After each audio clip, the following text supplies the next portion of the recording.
All right, so I've already recorded an example of me simplifying these problems using the method where you change the exponents and the radical to be fractional exponents. So now we'll look at what we'll do when we're just kind of thinking about that process of taking out specific sized groups. So looking at the first example, I'm asked to simplify the square root of 12, x to the fifth, y to the 11th, z. Breaking up 12 to be the square root of 4 times the square root of 3.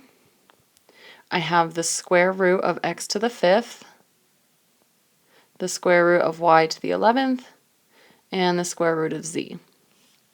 So I know the square root of 4 is 2, and the square root of 3 is just the square root of 3.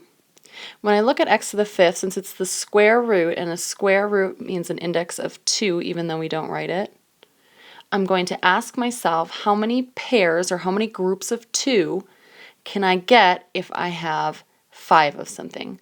Well, I can get 2 groups of 2 with 1 left over. Doing the same thing with the 11, I'm going to ask myself how many groups of 2 can I get? Well, I can get 5 groups of 2 with 1 left over. And if I have just a z, I can't make any groups of 2, so that stays under the radical. Next thing I want to do is I want to take anything that is not under a radical and pull it to the front. Anything that is under a radical, put them all back under the same radical. So I get 2x squared y 5 times the square root of 3x y z for my final answer. Doing the same thing with number 2, or example 2. Draw a line here. I'm going to go ahead and say the square root of 18 I know is square root of 9, square root of 2. Breaking everything else up into its own radical. And the square root of c cubed. Square root of 9 I know is 3. I do not know the square root of 2, so I will leave it under a radical. A to the fifth. So because, again, this is square root, I'm going to ask myself how many groups of 2 can I get out of 5? Well, I can get 2 whole groups and then have 1a left over, which goes back under the radical. B to the eighth, how many whole groups of 2 can I get? Well, I can get 4 whole groups and I don't have anything left. C to the 3, I can get 1 whole group and have 1 left over under the radical.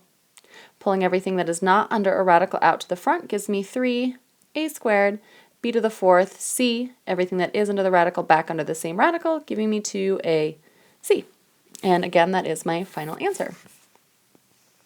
Looking at some more examples, so these ones were both square roots, so I knew I needed to make groups of 2. On my next 2 examples, I have a cube root and a fourth root, so instead of making groups of 2, I'm going to be making groups of 3 and groups of 4. So if I look at the first one, the first thing I want to try to do is break up 36 by taking out perfect cubes. Well, I know 2 cubed is 8, and 3 cubed is 27, and 4 cubed is 64. But 36 cannot be divided by any of those, so I cannot simplify the cube root of 36, so I will leave it. I will have the cube root of a cubed, breaking up the rest of them, the cube root of b to the eighth, and the cube root of z to the fourth. So now I'm going to ask myself, instead of making groups of 2, because it is a cube root, I want to make groups of 3. So I leave the cube root of 36. We already talked about how that can't be reduced. And now if I have a cubed, how many groups of 3 can I make? Well, I can make 1 group of 3 with nothing left over. If I have b to the 8th, how many groups of 3 can I make? Well, I can make 2 groups of 3 and have 2 left over. If I have z to the 4th, how many groups of 3 can I make? I can make 1 group of 3 and have 1 left over. And I'm making my groups based on definition. B to the 8th means b times b times b times b times b times b times b times b. So if you wanted to, you could always write that out and circle your groups as well. Looking at example 4, I suppose I should finish example 3 first, sorry. I'm going to take anything that's not under a radical and bring it to the front. A, b squared, z. Anything that is under the radical, I'm going to put it back under a radical, being sure to put it under a cube root when I do the radical. Do not forget your index. 36b squared z. And there's my final answer. If I look at example 4, doing the same thing, again, now I have to look at 28 and ask myself, are there any perfect 4s? Well, I know 2 to the 4th is 16, which 28 is not divisible by. 3 to the 4th is 81. 28 is also not divisible by that and won't be divisible by anything larger than that. So similar to the last example, I cannot simplify the 4 through to 28. I must leave it. Breaking everything else up into their own radical. And the 4th root of z cubed, if I can squeeze that in there. 4 through to 28, we just talked about how it's not able to be simplified, so I drop that down. So because my index here is 4, I'm going to ask myself, if I had x to the 5th, x times x times x times x times x, how many groups of 4 could I make? Well, I could make one group of 4, and I would have one left over. If I have the 4th root of y to the 7th, so I have 7 y's in a row being multiplied, how many groups of 4 could I make? Well, I can make one group of 4 and have 3 left over. I keep forgetting my index.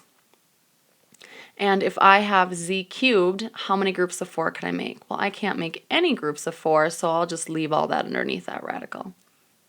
Grouping anything that was not under a radical, so x to the 1, y to the 1.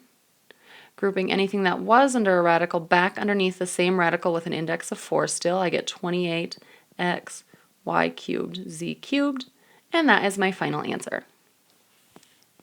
I did get go a little bit overboard, I think, with the examples because I did make a total of 8 of them. So if at some point you feel like you understand it, feel free to stop. You do not have to necessarily watch the whole thing, or use that as an opportunity to pause it, try to work through it on your own, and then hit replay to see if our answers do match up. Moving on to example 5. I'm going to go ahead and say square root, back to square roots of 25, square root of x to the 4th, square root of y to the 9th, square root of z squared. And 25 is a perfect square, so I'm going to right away change that to 5. Because this is a square root, and with square roots my index is 2 even though it's not written, I'm going to ask myself, how many groups of 2 can I make out of x to the 4th? Well, x times x times x times x, I can make 2 whole groups. If I have y to the 9th, I can make 4 whole groups of 2 and I still have 1 y left over. And if I have z squared, I can make 1 group. Taking everything that is not under a radical, bringing it to the front, leaving everything that is under a radical under its same radical, giving me a final answer of 5x squared y to the 4th z times the square root of y. Looking at example 6, I have a cube root, so I'm going to do the cube root of, actually, before I do that, I'm going to see if I can break that up. I know 2 cubed is 8, 54 is not divisible by 8. I know 3 cubed is 27, and 57 is divisible by 27, so I'm actually going to break this up and say the cube root of 27 times the cube root of 2 times the cube root of a to the 5th times the cube root of b to the 4th, and if I can fit it, the cube root of z to the 10th. Now I'm going to go ahead and make groups. Cube root of 27 I know is 3, since 3 cubed is what gives me 27. Cube root of 2 is some crazy decimal, so I'm going to leave it in the radical. Now I'm going to look at my index. That's the size of my groups. So if I have a to the 5th, how many groups of 3 can I make? And how many do I have left over? Oops. Well, I can make 1 group of 3, and I have 2 left over. That goes under the radical. If I have b to the 4th, how many groups of 3 can I make?